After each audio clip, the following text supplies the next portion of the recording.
Hi. So, we're reading Superman and Me by Sherman Alexie. Ideally, you've already watched the two short videos on Indian reservations and Sherman Alexie talking about his experience growing up on one to build your schema. And we're going to read this together. You're going to annotate. We're going to use the note and noticed signposts. I will show you how I am doing this. Okay. Superman and Me by Sherman Alexie. I learned to read with a Superman comic book. Simple enough, I suppose. I cannot recall which particular Superman comic book I read, nor can I remember which villain he fought in that issue. I cannot remember the plot, nor the means by which I obtained the comic book. What I can remember is this. I was 3 years old, a Spokane Indian boy living with his family on the Spokane Indian Reservation in eastern Washington state. And that stands out to me, and I want to highlight it. So I'm going to just use my highlighting tools and highlight that. And the thing that's really struck me here, right, it's surprising, and I could write this. He is only 3 and reading. Wow. Oh my God. Okay. We were poor by most standards. But one of my parents usually managed to find some minimum wage job or another, which made us middle class by reservation standards. I had a brother and 3 sisters. We lived on a combination of irregular paychecks, hope, fear, and government surplus food. And I just like the way that that sounds. I think that he is particularly clever in the way he writes, and there's like, even though he's talking about something kind of not too fun, right, being poor, he's writing about it in a way that's sort of funny, right? He's got a bit of a humorous tone there by thinking that we live on hope, fear, and then putting in government surplus food, which just, I don't know, evokes a kind of tongue-in-cheek laughing at the situation that he's in. My father, who was one of the few Indians who went to Catholic school on purpose, was an avid reader of westerns, spy thrillers, murder mysteries, gangster epics, basketball player biographies, and anything else he could find. He bought his books by the pound at Dutch's Pawn Shop, Goodwill, Salvation Army, and Value Village, which again is an image, right? And the idea that he is doing it by the pound, right? Like, oh my God, how funny. Buys books by the pound? Crazy. That surprises me. And the author definitely thinks that I know about reservations and what they are. Right. When we had extra money, he bought new novels at supermarkets, convenience stores, and hospital gift shops. Our house was filled with books. They were stacked in crazy piles in the bathroom, bedrooms, and living room. All right, and that's another image I'm going to highlight, just because the writing is interesting. In a fit of unemployment-inspired creative energy, my father built a set of bookshelves and soon filled them with a random assortment of books about the Kennedy assassination, Watergate, the Vietnam War, and the entire 23-book series of the Apache Westerns. My father loved books. And since I loved my father with an aching devotion, I decided to love books as well. And that definitely connects, again, and challenges and confirms what I know to be true, because I know that we need to see people we admire reading to learn to like reading, right? I see this all the time in my classroom. If a student has never seen anyone read that they like and admire, for instance, if they only know mothers read and fathers don't, guys will often think that men don't read, and so they won't like reading. So this confirms something that I think is true. Now, before I flip the page, I'm going to check to see if any of these signposts are there. Now, there are no numbers on this page that I can tell. 3 years old is the only number. And that's Oh, and 23 book series. So those are both numbers that are used to be emphasizing, right? 3 years old is really young, 23 book series, that's a lot of books.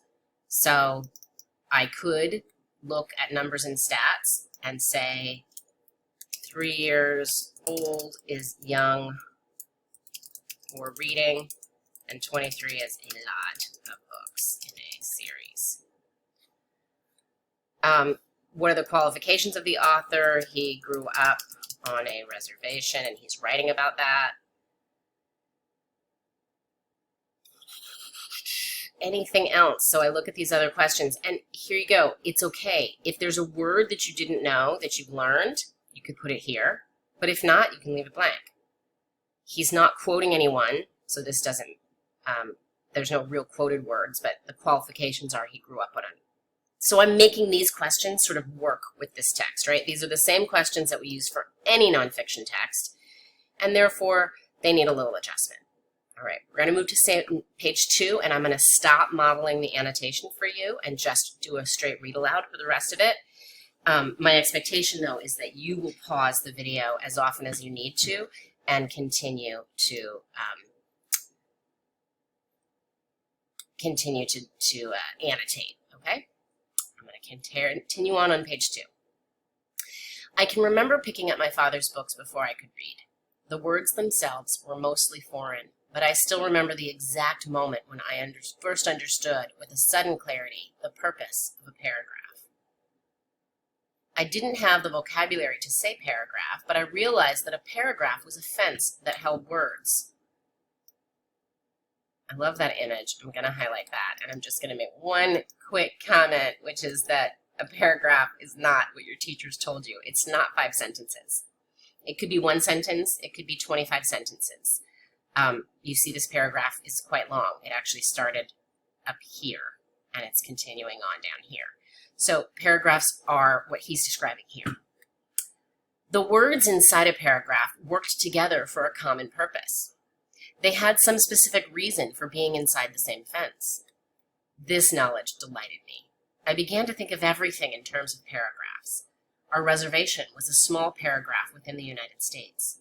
My family's house was a paragraph distinct from the other paragraphs of the Lebrettes to the north, the Fords to the south, and the tribal school to the west. Inside our house, each family member existed as a separate paragraph, but still had genetics and common experiences to link us. Now, using this logic, I can see my changed family as an essay of 7 paragraphs. Mother, father, older brother, the deceased sister, my younger twin sisters, and our adopted little brother. At the same time I was seeing the world in paragraphs, I also picked up that Superman comic book. Each panel, complete with pictures, dialogue, and narrative, was a 3-dimensional paragraph. In one panel, Superman breaks through a door. His suit is red, blue, and yellow.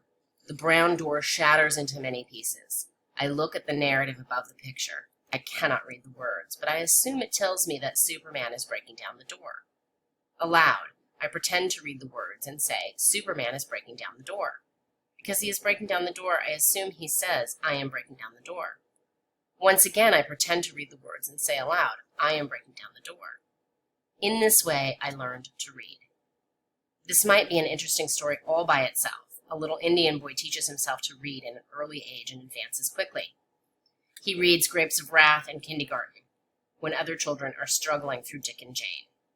But if he'd been okay, and I have to stop there and give you some schema because you might not have it. So what surprises us here, if you don't know the book, The Grapes of Wrath, kindergartner,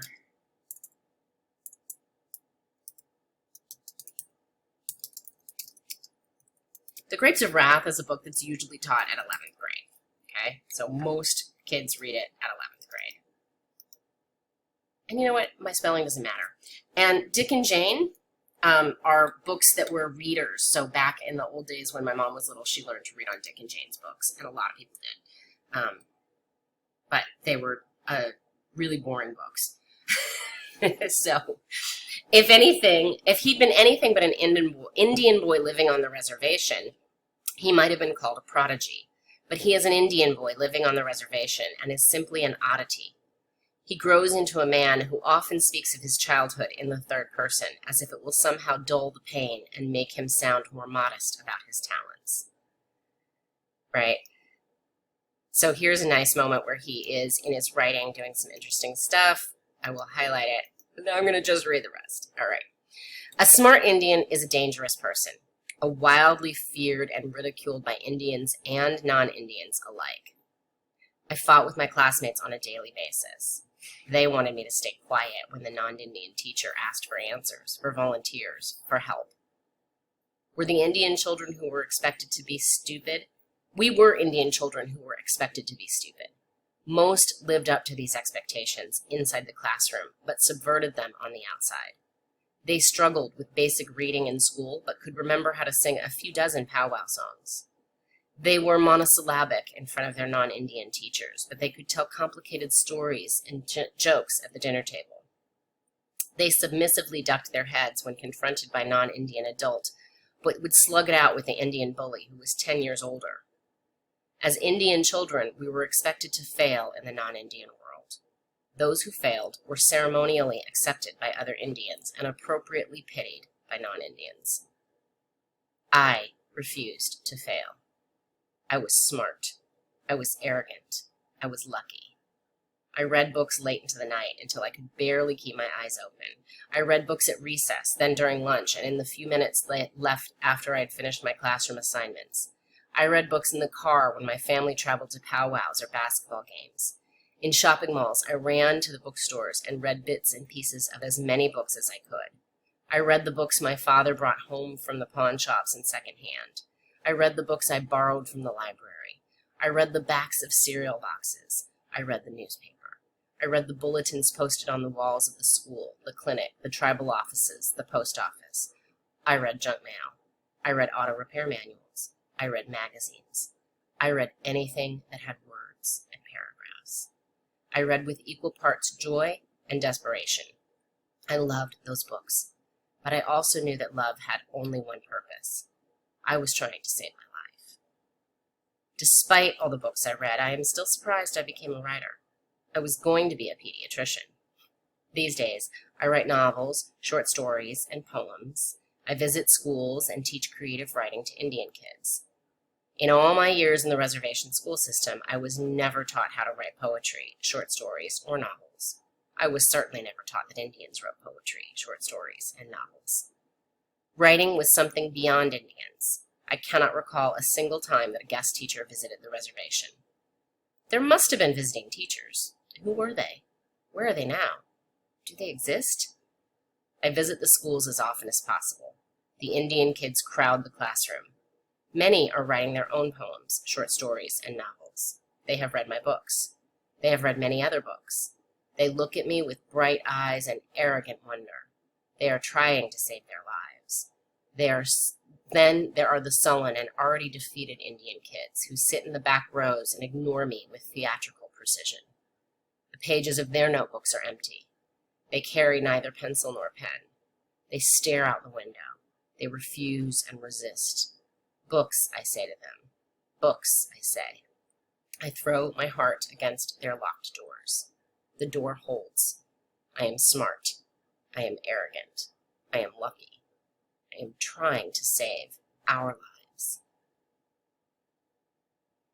And here are your discussion questions. Ideally, you discuss them in class with a partner. Twice, Alexei asserts that he is, or was, smart, arrogant, and lucky. Why does he place so much emphasis on these qualities? 2. Despite all the books I read, Alexei observes in his final paragraph, I am still surprised I became a writer. Why is he surprised? 3. Alexei writes from the moment he realized the reason for paragraphs, he began to think of everything in terms of paragraphs. How does the structure and arrangement of Alexei's own paragraphs contribute to the development of the essay's themes? And 4. Alexei's essay is a literary narrative, an account of how he learned to read and write. Write your own literacy narrative. How did you learn to read and write? Do you remember?